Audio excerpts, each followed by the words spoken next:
Thank you so much, Tito Victor. By the way, welcome back. Stay by our side. Simula nang umalis ka, hindi niyan katulad dati na madalas nakangiti. I'm just saying, napapansin namin lahat yan. Di man siya madalas pumupunta sa manson, pero kapag nakikita mo siya, hindi na siya yung masiglang amor noon. I'll go ahead. Tumango na lang si Lucas at saka pinagsarahan ng bintuan ng Ginoo. Nagbuga ng hangin sa kawalan ng binata at bumalik sa kwarto kung saan naroroon si Amor. Maingat na naupo si Lucas sa tabi ng dalaga. Kinuhang kamay at saka magaan na hinawakan yon. I'm sorry, mahinang sabi ni Lucas sa dalaga. Why are you torturing yourself? Saka niya hinalikan ang likod ng palad ng kamay ng dalaga. Hinawi ang nakaharang na buhok sa mata nito. Hindi umalis si Lucas sa tabi ng dalaga. Lumalabas lang to ng kwarto kapag may kukunin sa opisina o sa kusina. Nagpalit lang ng damit. Kararating niya lang ng gabing iyon at ito ang nangyari kasunod. Ina? Ina? Boses ni Tyron ang biglang umalingaw sa lobby ng bahay ni Lucas. Lumabas ng kwarto si Lucas para tingnan si Tyron na labis-labis ang pag-aalala sa dalaga. Tyron, where is she? Is she okay? She passed out again? Kumunot ang noo ni Lucas sa narinig nito sa kapatid. Again? What do you mean she passed out again? Di niya pinansin ang tanong ni Lucas dahil dumiretso to kung saan ang dalaga. Sinundan din agad ni Lucas ang kapatid at hindi tinigilan sa katatanong. Tyron, tell me what happened to her. Bakit nagkakasakit siya? Bakit nagtatrabaho siya na sapat naman ang perang nasa card nito? Hindi rin siya kumakain ng maayos. Pumapasok ba siya sa eskwela nang walang kain at ng tulog? Ano, Tyron? Humarap si Tyron kay Lucas at walang sabi, tinulak niya ito. Dinuro ang nakatatandang kapatid at akmang susuntukin nang magpigil ito ng galit. You know what? Because of you. Yes, because of you, why she's getting sick. And yes, I'm blaming you for what happened to her. For 8 years, she thought of nothing but you. She doesn't say it, but I feel it. There is not a day that she's not sad no matter what I do. Nothing. Then now you will be mad? You're going to ask me why she's acting like that. Because of you. Ako yung kasama niya sa loob ng 5 taon. Pero ni minsan hindi niya nagawang seryosohin ang mga sinasabi ko sa kanya. Dahil ikaw ang iniisip niya. Nakakahiya ka. Can you imagine that? Iniwan mo, pinaasa mo. Nagsinungaling ka pero ikaw pa rin ang gusto. Sinisikap niyang kalimutan ka. Nandun na eh. Malapit na pero bumalik ka pa. Lumapit si Tyron sa dalaga at saka tinignan ang sitwasyon nito. Napakuyom ng kamao si Tyron dahil sa awa nito kay Amor. Wala kang alam. Mariin na sabi ni Tyron kay Lucas at takmang bubuhati ng dalaga nang pigilan ni Lucas to. No, can't take her. I am here now. I can take care of her now. Really, huh? Tyron, I'm warning you. Don't you dare. She needs me, not you. For 8 years, thank you for taking care of her. Now I am here. Tumayo ulit si Tyron at saka hinarap si Lucas. Mahinang tumawang nakababatang kapatid at walang sabi na pwersahan niyang sinuntok si Lucas sa pisngi. Dahilan para mapaupo ito sa sahig. Dinuro siya ulit ni Tyron. Galit na galit ang kapatid dahil sa nangyari kay Amor. You can tell me at least. Wika ni Lucas sabay tayo. Nilapitan ulit ni Tyron si Lucas. At mariing hinawakan sa kwelyo. Akma niya sana ulit susuntukin na magsalita si Amor. Kuya Tyron, tama na. Bumaling si Tyron sa kama. Kagad niya rin binitiwan si Lucas at nilapitan ang dalaga. Are you okay? Tell me, saan ang masakit? Dadalhin kita sa doktor ngayon din? Pinigilan ni Amor si Tyron sa pagsasalita at umiling. Gusto ko lang umuwi. Nangihina na ang boses ni Amor. Gusto kong magpahinga. Saka siya bumangon na nakaalalay sa kanya si Tyron. Akma sanang lalapit si Lucas nang magsalita ulit si Amor. Pakiusap, huwag gayon. Walang nagawa si Lucas kung di sundan ang tingin ng dalawa na papalabas ng kwarto nito. Dahan-dahan, hawak sa braso ko. Mahinang sabi ni Tyron kay Amor. Ni hindi man lang tinapunan ni Amor si Lucas ng tingin bago to lumabas ng bahay. Ngunit bago pumasok ng sasakyan si Amor ay nagsalita si Lucas. Amor, at least you tell me what happened. Hindi nagawang balingan ni Amor si Lucas. Basta na lang tong pumasok ng kotse ni Tyron at diretso ang tingin sa malayo. Umigting ang panga ni Lucas nang tuluyan makaalis sina Tyron at Amor sa pamamahay niya. At dahil hindi mapakali ang binata, tinawagan niya si Mario.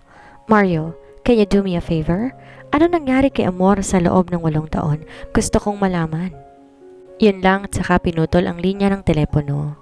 Napabuga ng hangin sa kawalan at wala sa sarili, dumulog sa sasakyan nito at sinundan ang sasakyan ng nakababatang kapatid. April 2023, Manila. Hindi kita pwedeng iwan mag-isa dito, Ina. Masama ang pakiramdam mo at hindi ka pa nakapaghapunan man lang. Hintayin mo ko at ipagluluto kita ng makakain. Hinawakan ni Amor ang pulsuhan ni Tyron para pigilan ang binata sa kanyang gustong gawin. Umiling ang dalaga. Gusto ko lang talagang magpahinga, Kuya Tyron. Maraming salamat. Napabuntong hininga si Tyron at naupo sa tabi ng dalaga. Hinaplos ang kamay at saka nginitian niya ito. Bukas dadalhin kita sa ospital, okay? Huwag matigas ang ulo, Ina Amor. This is for your own good. At saka, matagal na rin na hindi ka pumunta ng therapy mo. Kailangan mo na atang bumalik doon. Sunod-sunod naman na tumango si Amor. Dahil sa anxiety at depression ni Amor, mas lumala pa ito nang umalis si Lucas. Gabi-gabi inaatake ng kanyang insomnia at walang araw na hindi ito umiiyak. Totoo, malaki ang pagkawala ni Lucas sa buhay ni Amor nang umalis ito.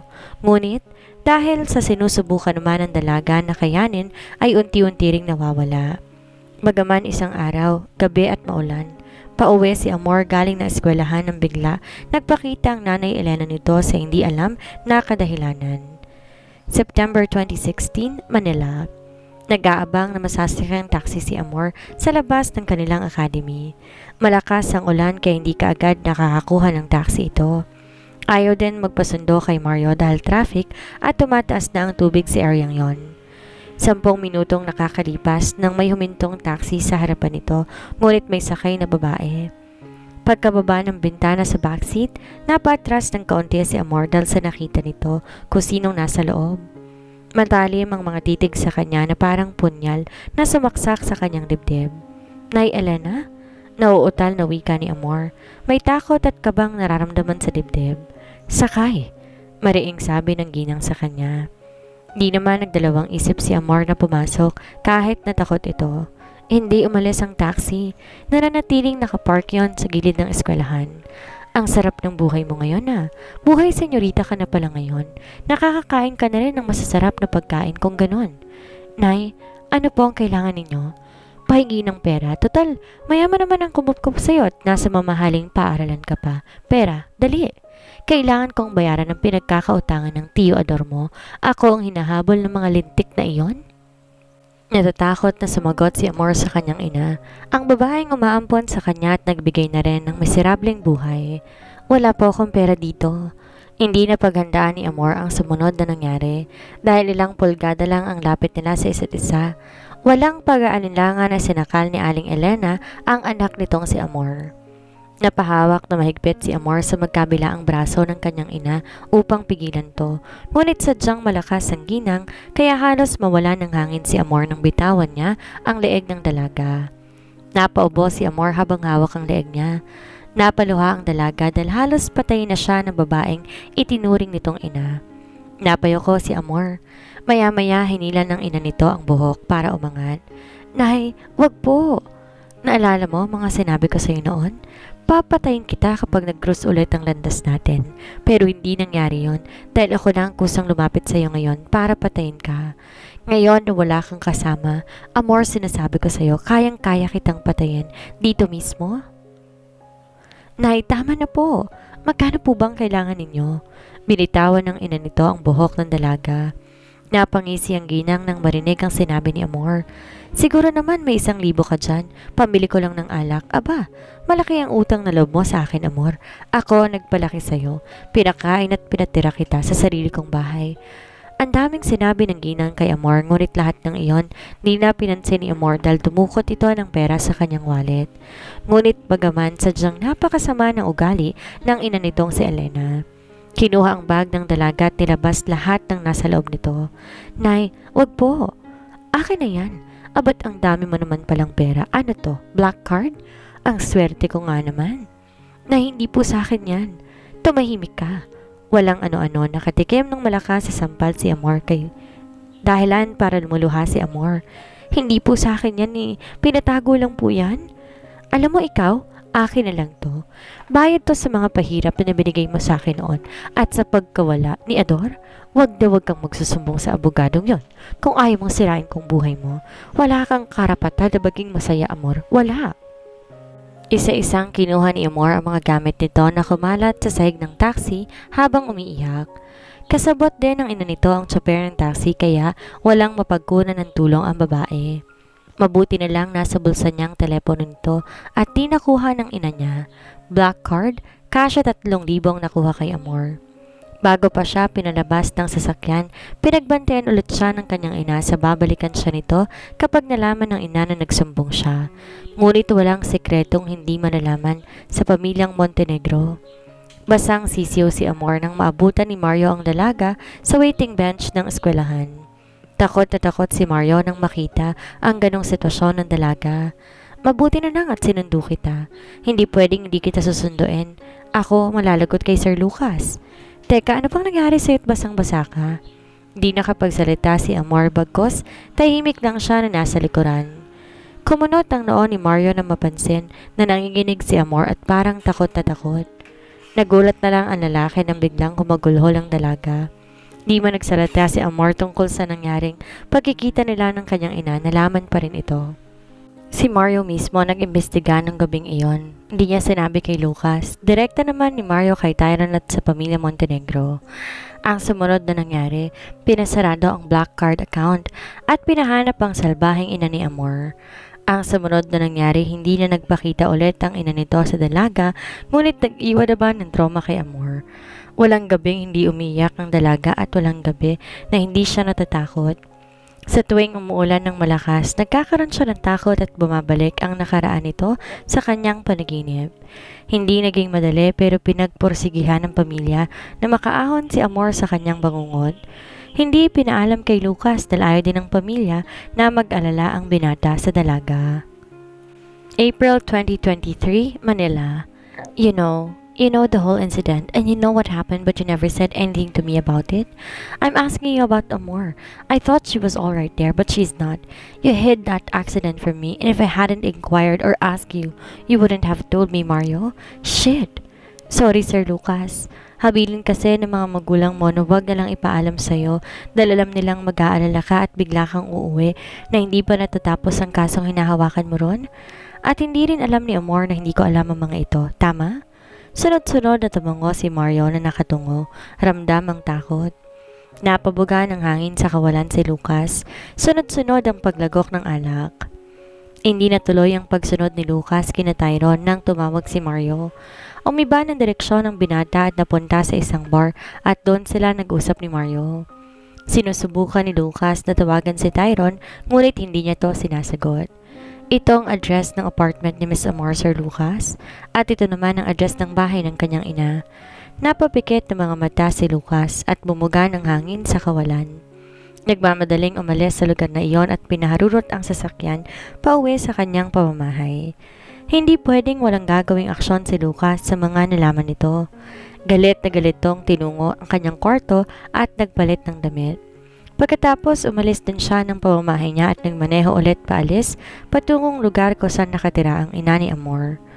Alas 11 ng gabi na nag-aabang si Lucas sa tabi ng daan sa lugar kung saan madalas dumadaan ang ina ni Amor galing trabaho. Nang makita ang ina na palabas ng puting sasakyan tsaka sinubaybayan, sinundan niya to hanggang sa makapasok sa pinakamakipot na eskinita. Nang makahanap ng tamang tiyempo, nilapitan ni Lucas ang ginang. Mrs. Contreras, bungad ni Lucas sa ina na kagad naman itong nilingon ang binata. Sa lubong ang mga kilay nang di pa niya naaninag ang binata. Maya-maya, napangiti ito na makita ang gwapong mukha ni Lucas. Tisoy, ako ba tinatawag mo? Tuluyang humarap ang ginang kay Lucas at ngumiti. Can I talk to you? Mukhang di na siya nakilala ng ginang. 8 taon mahigit din bago sila ulit nagkita ng ina ni Amor. Aba, oo naman. Ano bang kailangan mo sa akin at bakit gusto mo akong makausap? Di na nagpaligoy-ligoy si Lucas at sinabi na ang pakay nito sa ginang. About Amor, your daughter. Umiba ang timbla ng reaksyon ng mukha ng ginang nang marinig ang pangalan ni Amor. Amor? Ah, yung anak kong yumaman sa tulong ng isang abogado? Bakit mo hinahanap ang anak kong si Amor? Hindi mo ako natatandaan? Lumapit pa ng kaunti ang ginang at doon nanlaki ang mata niya na mapagtantong ang lalaking kausap nito ay ang abogado na kumupkop kay Amor. Ikaw?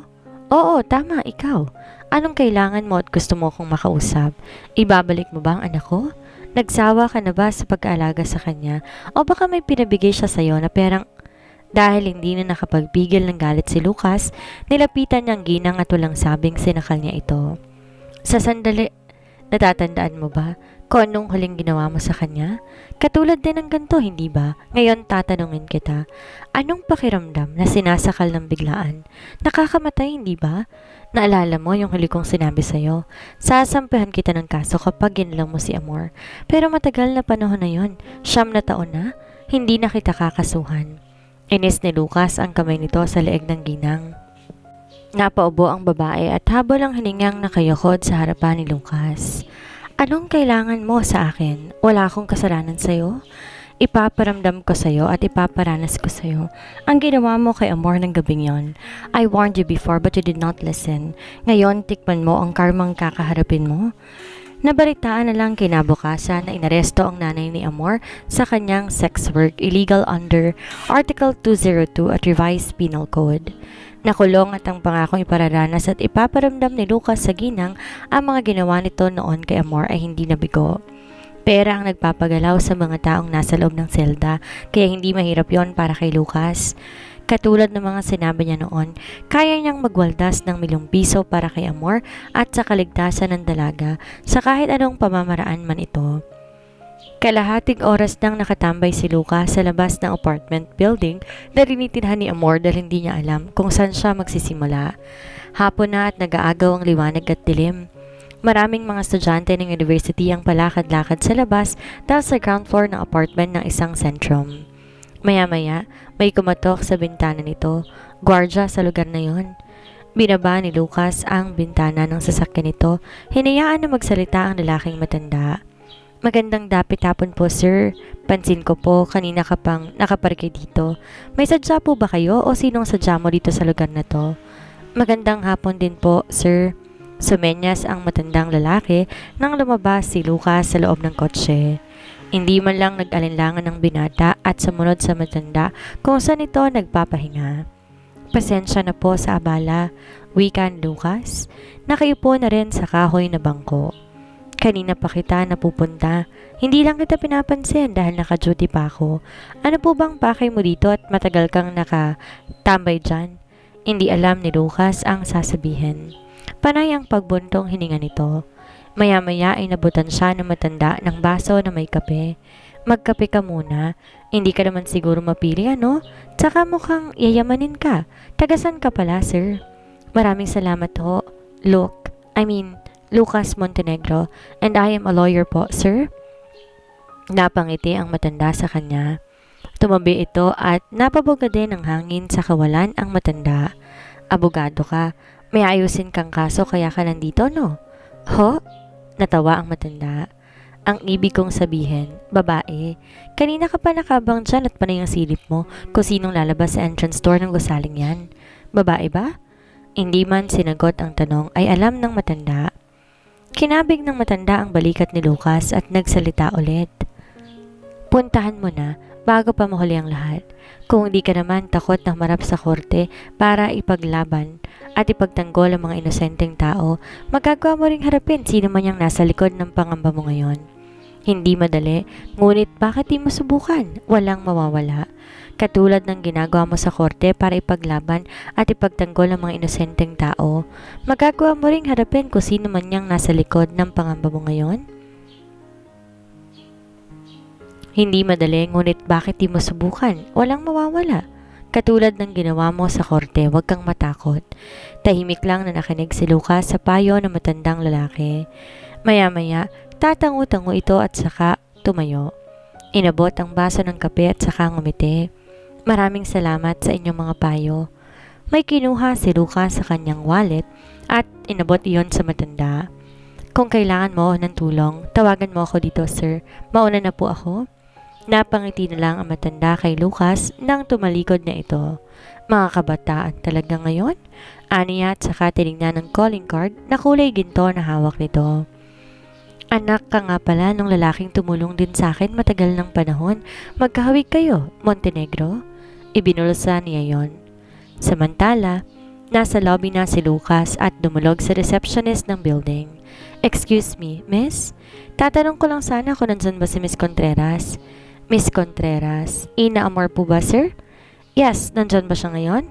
Saglit lang po, sir, ha. I-check ko muna ang logbook. Naghintay ng ilang minuto si Lucas. Pag-alagala ang mga mata sa loob ng gusali. Nasa room apartment niya na po, sir. Bandang alas 5 ng hapon po. Sino po sila? Ano po ang pakay ninyo sa tenant? Nakangiti ang babae. Nang matapos o sisain ni Lucas ang gusali, ay nagsalita siya sa babae. We're family. Family po? Sino po kayo? Lucas Montenegro. Ano pong pakay niyo sa tenant, sir? Pasensya na po kung maraming tanong. Rules po kasi. Susunduin ko siya. May family dinner kami. Ah, ganun po ba? Room 310 po siya. Pasensya na po ulit. It's okay. Thank you. By the way, I suggest magpalagay kayo ng CCTV sa labas at dyan sa bawat corner ng haligi na to. Mas ligtas ang maraming kamera. Di na nakapagsalita ang babae ng ilang segundo at maya-maya napangiti ito. Magkamukha sila ng lalaking madalas kasama ni Ina. Baka magkapatid sila. Ang gwapo. Tumaas na lang ang kilay ng binata at saka pumasok ng elevator nang magbukas ito. Di nag-atubiling nag-doorbell ang binata nang nasa harap na siya ng pintuan. Bumukas ang pintuan at bumungad sa kanya si Amor. Nanlalaki ang mga mata ng dalaga nang makita si Lucas.